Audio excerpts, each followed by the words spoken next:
Yoruba nation together in this one. They are standing firm. And they said, Gumi, Shiek Gumi, must go to jail. Shiek Gumi, according to one of the media aide of Major General Muhammadu Buhari, retired the president of Nigeria, he said Gumi is a bandit lover. I don't think being a bandit lover is just all that does justice. That is not just what will do justice to what is on ground. They need to go a step further. But unfortunately, the government of Buhari and Buhari himself is a bandit terrorist lover. They are the sponsors, they are the patrons of terrorism in Nigeria and of course in other parts of Africa, as they are all linked together. Well, Nnamdi Kanu, the leader of the indigenous people of Biafra, is in the custody of the Department of State, the SSS. That's what they were called until they called themselves DSS. Now, Sunday Adeyemo Igboho, they invaded his home with the military and with some spiritualists, some babalawos and Onishegu and all of them. They all came together and they attacked Sunday Adeyemo Igboho, killed 2 people, injured a lot of people, destroyed properties. Sunday Igboho had to get out of Nigeria, get out of his homeland in a hurry, and he landed in Benin Republic. Of course, the government of Nigeria proved once again, like how they proved in the extraordinary rendition of Nnamdi Kanu, they proved to us that their tentacles, that their fangs is as long as any of the corrupt African countries. So they stretched it down to Benin Republic. They did what they could, but as God would have it, Sunday Igboho could not be forcefully kidnapped and brought back to Nigeria to be persecuted. Sunday Igboho ended up in Benin Republic. Of course, there have been some division here and there as regards this. Sunday Igboho being in Benin Republic, is it for his own personal safety? Is it God's way of keeping him alive until time? Or this is not supposed to be? Well, people have been speaking and we are still speaking. The federal government of Nigeria was dragged to the court, and finally a judge decided to award billions to be paid to Sunday Adeyemo Igboho. With all of this, Benin Republic claim that they are investigating this and that. Well, we know that they are simply waiting for the federal government of Nigeria to fulfill what they need so as to decide or determine what will happen if Sunday Igboho will be returned forcefully or not.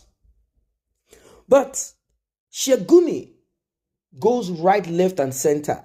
There was a time they said they found him in Kogi.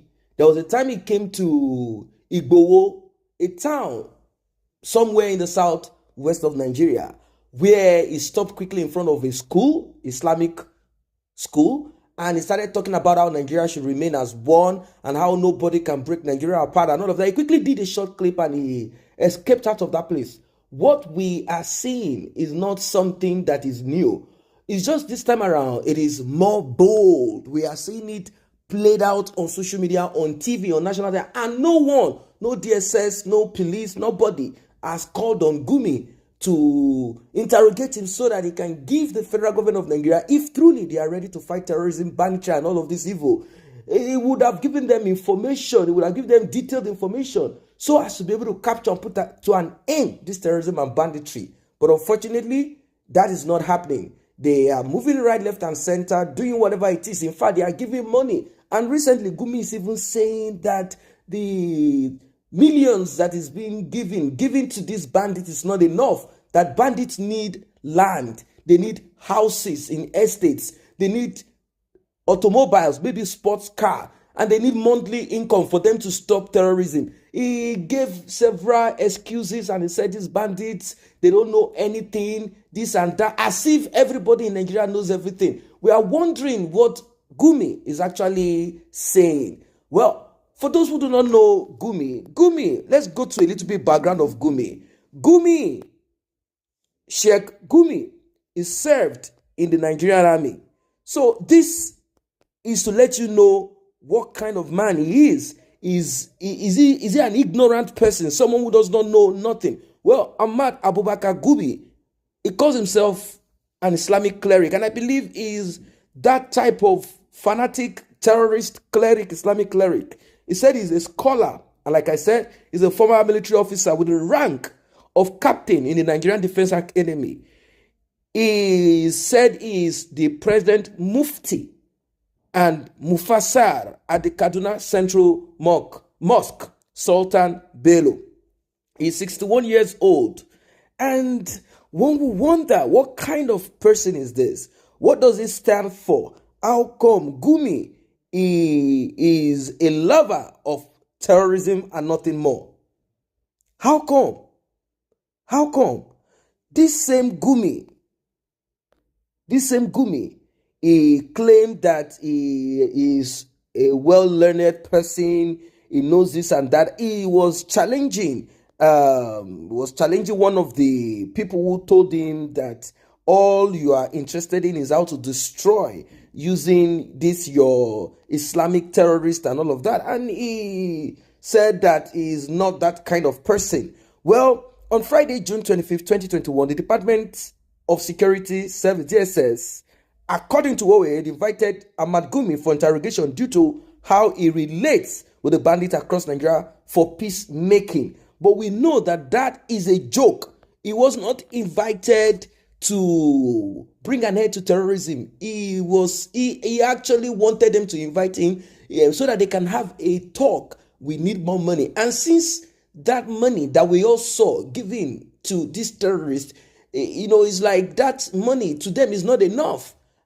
He wanted to kind of have a discussion with them. And so people are saying, if Gumi can bring himself forward as a patron of these bandits and terrorists, we are talking about people who are killing. What has Sunday Igboho done? What has Nnamdi Kanu done? These people simply are rising up to defend. Look at Nnamdi Kanu. He has British citizenship. Sunday Adeyemo Igboho is also on his own way to become a German citizen. He has money in Nigeria. He has made money with politicians going around defending them and doing all sorts of nefarious things with them. And he had decided to repent and said, no, enough is enough. I don't want to continue in this.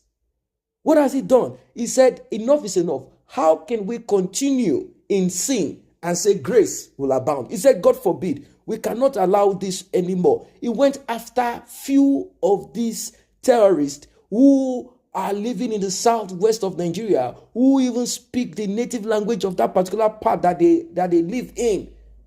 These people are now the go-between these kidnappers. They have contact with the kidnappers and they go in between it. They make money out of this. It's business to them. And the police, the DSS, never in any way arrested or did some investigation so as to ascertain and find out who are the culprits. No, they didn't do any of that. He stood for his people, same as Nnamdi Kanu also.